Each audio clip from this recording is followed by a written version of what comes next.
Apex has had many improvements over the last few months, and they've brought lots of new content and a new philosophy to creating the game.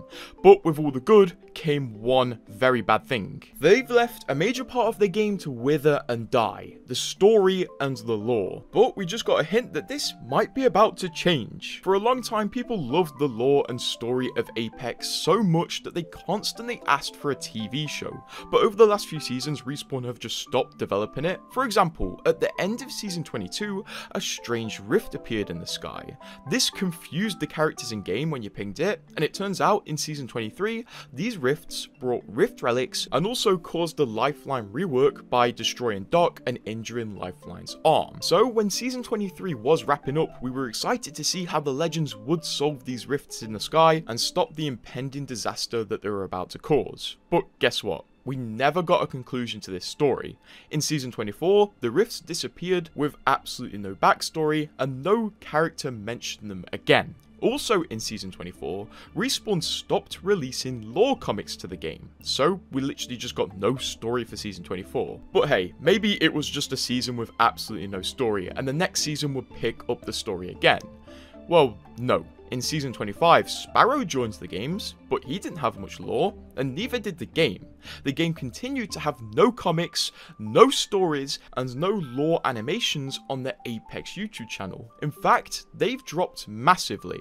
At the same time, some of the lore writers on Apex were laid off. For example, the person who wrote Sparrow was laid off just before Sparrow came out, and the devs refused to answer any questions regarding lore in the game. This has caused the Apex lore subreddit to die, the lore fans to leave the game, and everybody just to kind of focus on the gameplay instead of the story of the game. Everybody assumed the lore of the game was dead. But Respawn just dropped a post which suggests they might be ready to pick the lore back up, because they referenced two really niche but high potential stories in Apex. But if Respawn are trying to start up the lore again and make it interesting, why did they stop in the first place? Well, one potential reason why is because of the voice actor strike, as from July 2024 up until only a few weeks ago, there was a massive industry-wide strike of voice actors for video games, which meant these voice actors refused to work on the video games they had contracts for until these game companies gave them more rights and also protection against generative AI. This caused loads of games to have development struggles because they simply couldn't record voice lines for skins or the story, and it led to loads of games noticeably having no voice lines, including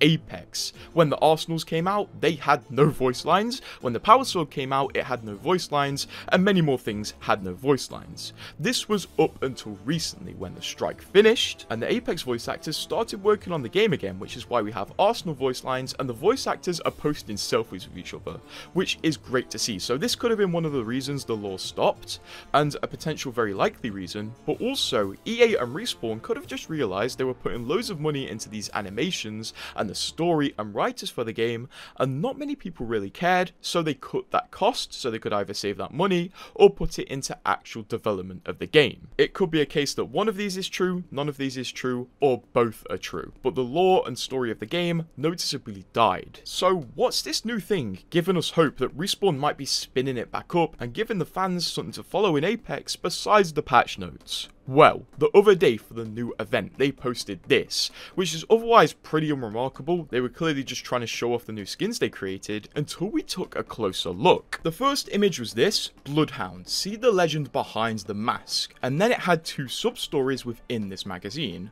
The Syndicate sets its sights on Salvo's Blood Road. And then accessories that kill. For the next magazine, it was Loba's magazine. It said Apex's lone wolf on loving the single life.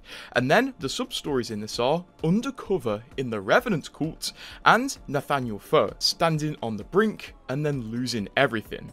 Next, we have Sparrow living the dream on his own terms, with the sub-stories of Wild Times Ahead for the Apex games and Belver teases. Next, we have Watson's inventing electrifying reasons to love science with Secrets Out. Bilal tells all about Hammond and the Syndicate, plus skinny jeans are back again. And if you haven't noticed, all of these sub-stories on the side give massive teasers to stories Respawn might want to pick back up. For example, on the Watson magazine, the sub-story of Secrets Out, Bilal Tells All About Hammond and the Syndicate is actually picking up a story Respawn started back in Season 9 of Apex. As back when the Season 10 map changes were being teased for World's Edge, there were tablets that you could pick up around World's Edge, all written by a guy called Bilal, who worked for Hammond. And this Bilal character was freaking out about the tests Hammond were running on World's Edge, with messages like "whole world shaking, finally got Hammond to run tests, why is nobody else freaking out?" And other ones like "serious tectonic activity, they are actually increasing harvester activity, do they want us all to burn?" And this was of course teasing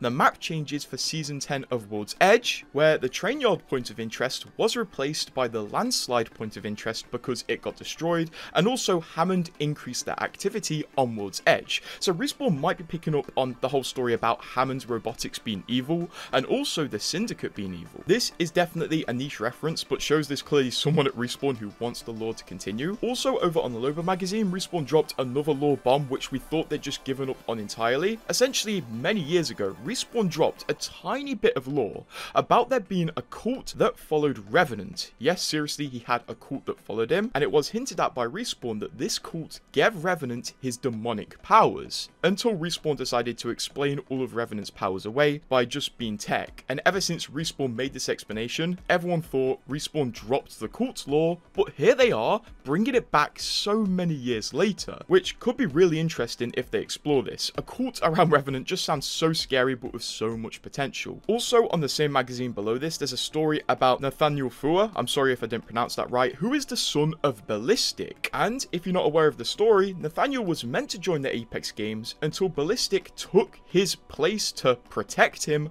but Nathaniel was pretty mad, and everyone theorized Nathaniel would eventually come back as a legend to get revenge on Ballistic, and Respawn might be picking back up on this story. Additionally, on the Bloodhound magazine, there's a sub-story of the Syndicate sets its sights on Salvo's Blood Road, which could potentially be teasing a Salvo map. If you're not aware, Salvo is basically Space Australia, or it could be teasing at more lore between Maggie and Fuse, who are both from Salvo. Now, there's one thing that might be true also. Maybe there's like 2 lore writers at Respawn now and they're just having a bit of fun. But I honestly have hope that the lore will return to Apex, and maybe it only stopped because of the voice actor strike. Because obviously, you can't progress the lore if your characters can't voice themselves. Also, the voice actors were clearly pretty excited to work on Apex again, and maybe they're just excited about recording voice lines, pinging a new skin or something. But truly, I really hope that they're excited about maybe recording a new story from the Outlands animation or something cool. But honestly, in truth, these 4 images here are the most lore we've had in Apex for about 3 seasons now. But honestly, peak Apex was when the story was happening in Season 9, so hopefully we can return to those highs and experience some cool reveals and some cool stories within the Apex universe again. Anyway, subscribe to keep updated if they do that.